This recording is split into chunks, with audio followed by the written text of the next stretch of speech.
Halo, kenalin nama saya Ariza Zahra. Saya dari kelas C Manajemen 2020. How's your day today? And I hope it will be great.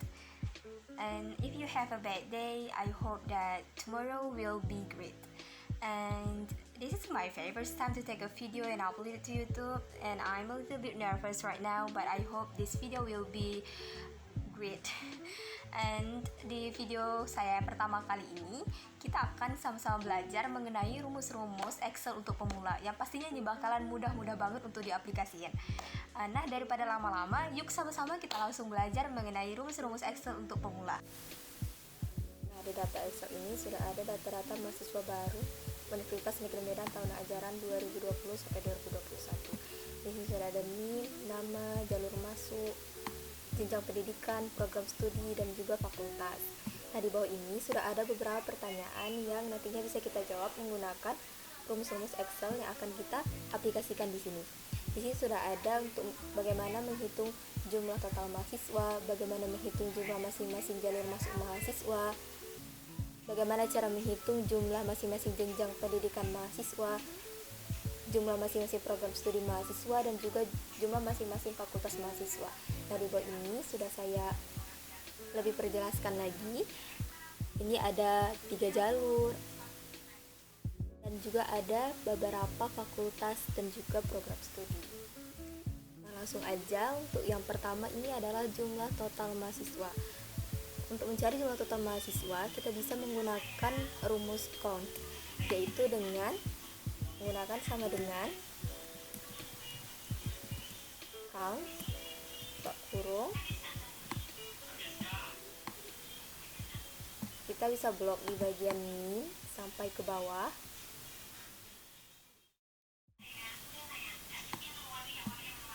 Kemudian kita tekan enter.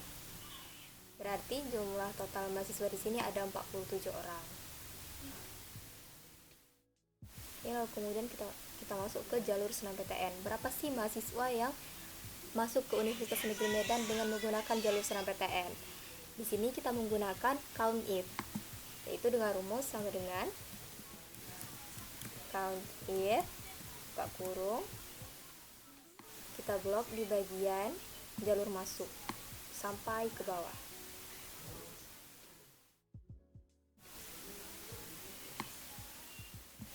Nah, kemudian kasih koma, tanda petik, lalu kita ketikkan senam SNMPTN, kemudian kita klik enter.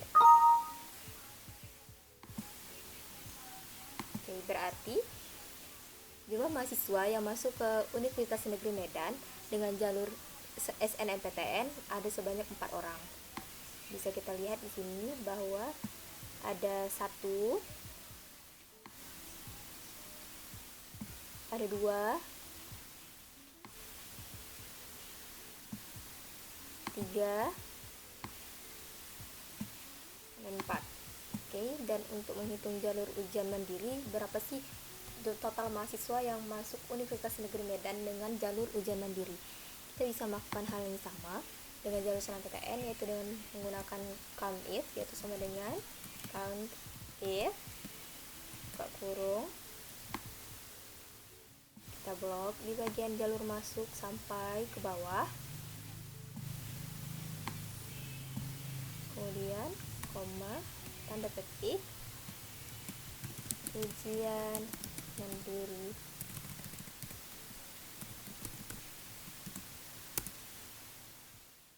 Berarti total mahasiswa yang di atas ini yang masuk dengan menggunakan ujian mandiri ada 22 mahasiswa, maaf.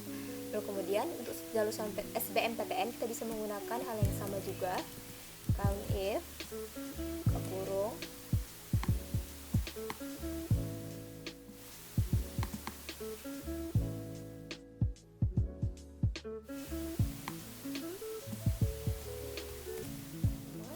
tanda petik SBMPTN, petik enter. Berarti total mahasiswa yang masuk Universitas Negeri Medan dengan jalur SBMPTN ada sebanyak 21 mahasiswa. Ya, untuk menghitung berapa total mahasiswa yang mengikuti jenjang pendidikan diploma 3 masih menggunakan rumus yang sama, yaitu count if dengan sama dengan count if buka kurung, lalu kemudian kita blok dari jenjang pendidikan sampai ke bawah,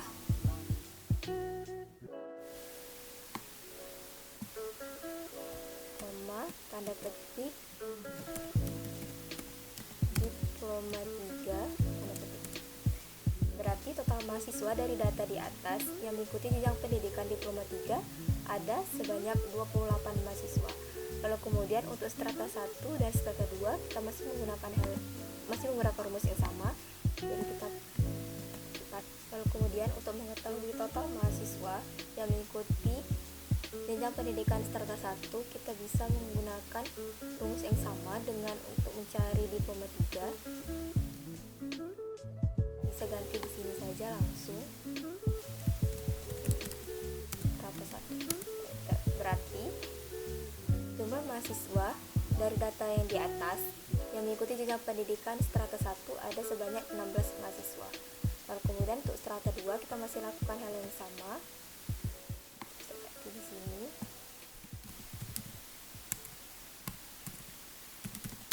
Strata 2. Berarti yang mengikuti jenjang pendidikan strata 2 ada 3 mahasiswa. Ya. Untuk menghitung total mahasiswa dengan program studi teknik elektro, kita masih menggunakan rumus count if sama dengan count if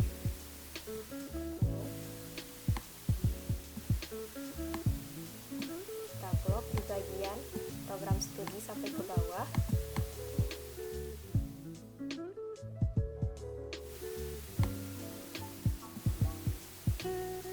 koma, tanda petik,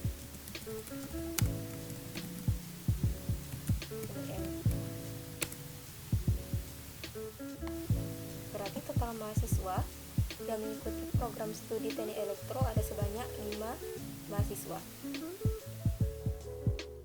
Untuk selanjutnya kita langsung menggunakan hal yang sama, jadi kita copy paste dari yang teknik elektro saja. Bisa ganti yang di sini menjadi teknik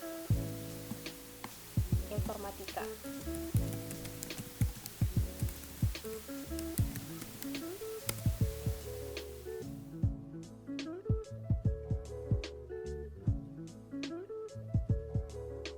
Pendidikan matematika, jadi kita melakukan hal yang sama.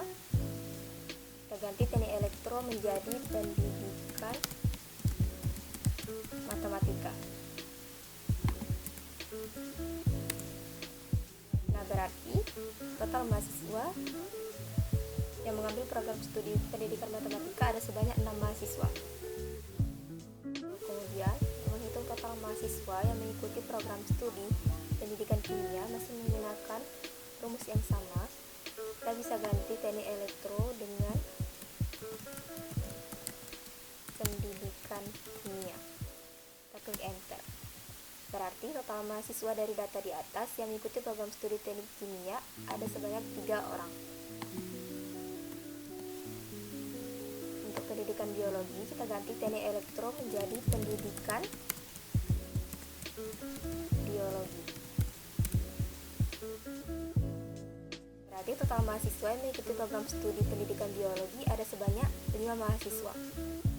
Kita masih melakukan hal yang sama untuk pendidikan bahasa dan sastra Indonesia. Kita ganti di sini.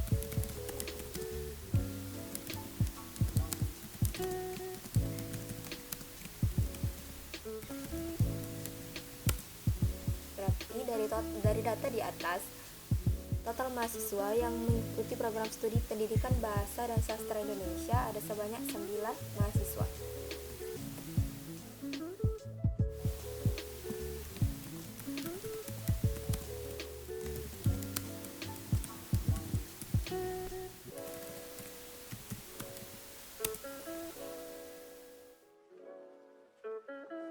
Kita masih melakukan hal yang sama sampai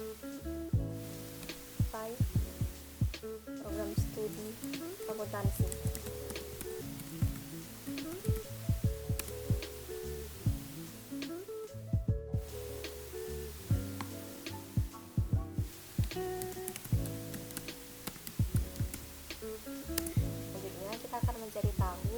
maka total mahasiswa yang ada di Fakultas Teknik berdasarkan data yang di atas tadi.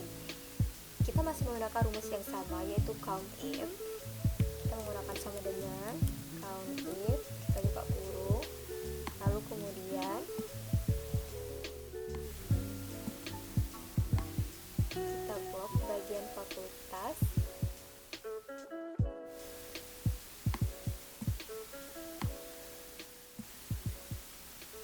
koma, tanda petik, lalu ketik fakultas teknik. Berarti dari data di atas, total mahasiswa yang ada di Fakultas Teknik itu ada 10 mahasiswa. Untuk selanjutnya, Fakultas Matematika dan Ilmu Pengetahuan Alam, Fakultas Sastra, dan Fakultas Ekonomi masih menggunakan rumus yang sama, jadi kita copy paste dari Fakultas Teknik aja.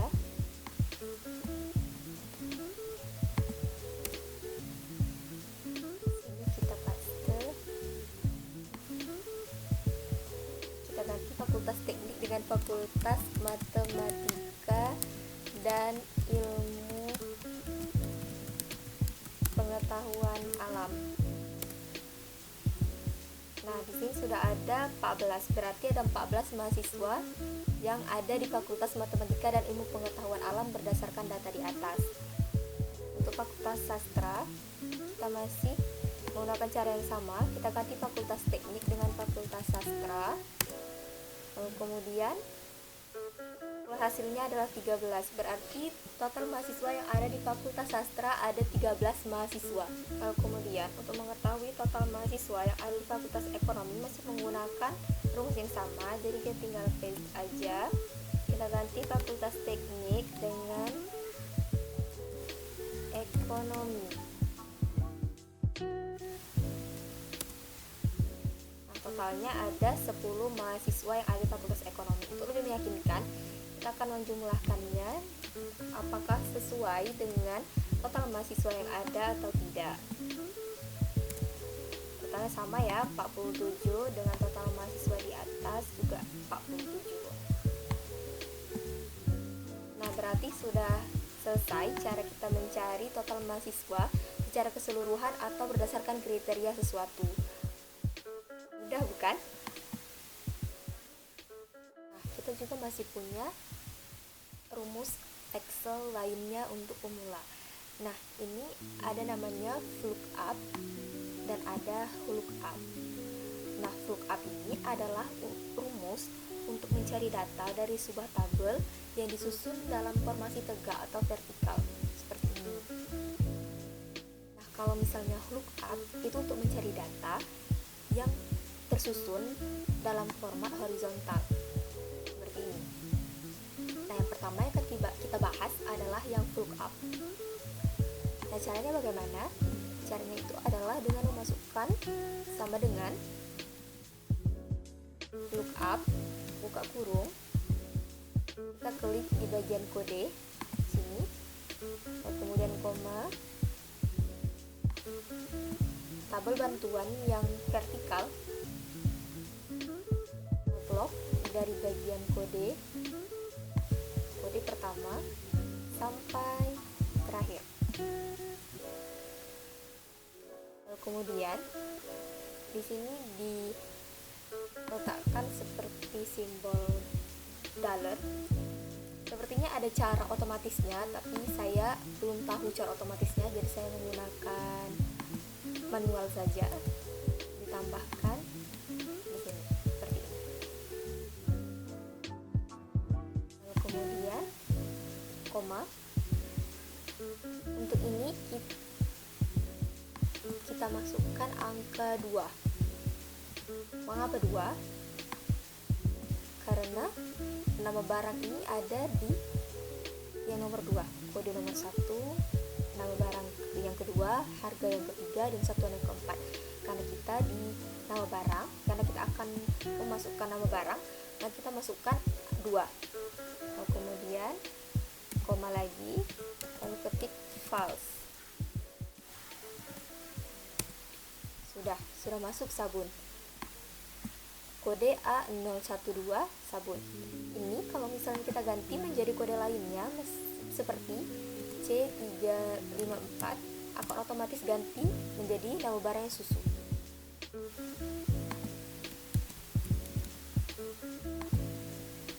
Kalau kemudian ini kita copy paste saja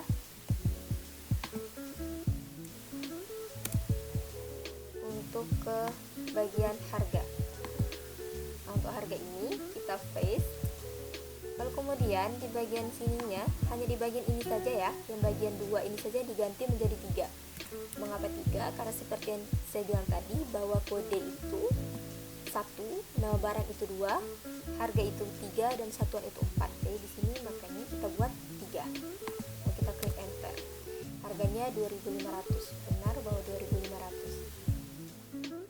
Kemudian untuk satuan kita masukkan rumus yang sama yang sudah kita copy tadi. Lalu di bagian angka 2 kita ganti menjadi 4. Satuannya adalah buah. Nah, kemudian jika sudah seperti ini, kita bisa langsung saja menarik. Nah, ini juga. Dan untuk yang satuan juga cukup mudah, bukan? Yang untuk rumus lookup ini sudah sesuai dengan tabel bantuannya. Jadi jika kita ubah saja di bagian kode, maka itu akan merubah nama barang, harga, dan satuan. Lalu kemudian kita akan masuk ke tabel lookup. Lookup adalah fungsi yang digunakan untuk mencari data dari sebuah tabel yang disusun dalam format horizontal atau mendatar. Seperti ini tabel bantuannya. Nah, sebenarnya tidak jauh beda, hanya saja berbeda di bagian rumus awalnya. Kalau ini lookup, nah di sini kita masukkan lookup, buka kurung, kita ke bagian kode, koma, kita blok dari bagian kode pertama sampai kecap.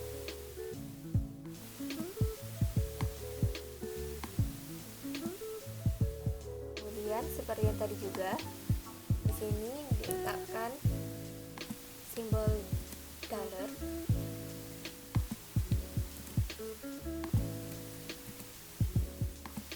koma. Di sini masukkan 2 karena seperti yang tadi bahwa nama barang itu ada di nomor 2. Kodenya nomor 1, nama barangnya nomor 2, harga nomor 3, dan satuan nomor 4. Lalu kemudian kita koma lagi, lalu false. Sudah masuk sabun. Jika kita ubah menjadi D197, maka ini akan berubah menjadi gula pasir. Sesuai dengan kodenya, D197 adalah gula pasir.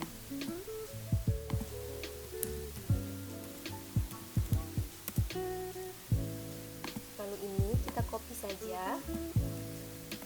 Lalu untuk harga kita akan paste yang tadi sudah kita copy dari bagian nama barang, lalu kita ganti angka 2-nya menjadi 3 karena harga ada 3. Kode 1, nama barang 2, harga 3. Enter. Untuk satuannya juga kita lakukan hal yang sama, kita hanya ganti di angka 2-nya saja menjadi angka 4.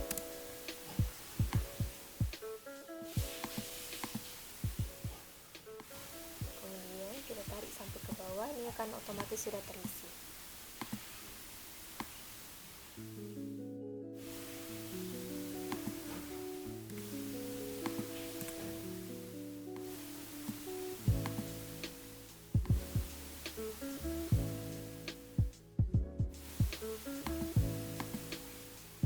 Nah, itu tadi adalah beberapa cara penggunaan rumus Excel untuk pemula untuk menjawab beberapa pertanyaan sudah tertera. Terima kasih untuk teman-teman semua yang sudah mengikuti saya dalam video ini. Mohon maaf jika terdapat banyak kesalahan.